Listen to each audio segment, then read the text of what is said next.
Welcome to History at Home, bringing the museum to you. I'm Sarah Byers, an assistant curator with the Niagara Falls Museums, and today I bring you Spirella Corset Company, Niagara Falls.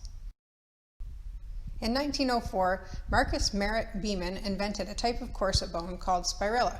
The device was a flattened metal coil to be inserted into a typically female undergarment for rigidity to achieve an augmented physical appearance.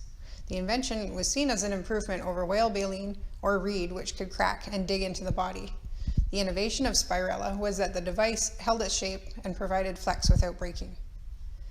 Beeman, William Wallace Kincaid, and Jesse Homan Pardee partnered to found Spirella Corset Company Incorporated, which manufactured a variety of undergarments for a female market.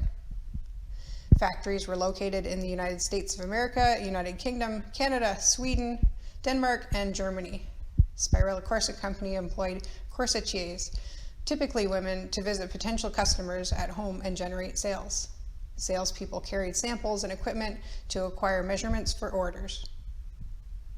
In 1908, Spirella Corset Company built a manufacturing plant in Niagara Falls, Ontario, at the corner of River Road and Hiram Street. The building is claimed to be one of Canada's first poured concrete structures. Many Niagara Falls women were employed by Spirella in sewing, administration, or sales, especially at wartime. Some female employees left after the war and also after a change in marital status. It is said that Spirella would not employ married women.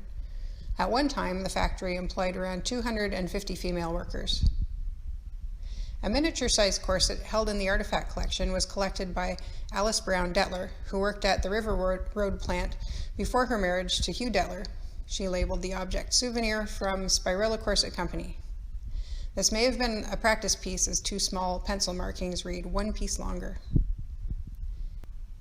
By the 1950s, production dwindled and the operation moved to Lewis Avenue. The River Road building was eventually sold to Jacob Sherman to house the Niagara Falls Museum. After the museum closed in 1999, an aviary was created in the former corset factory, which opened by 2003.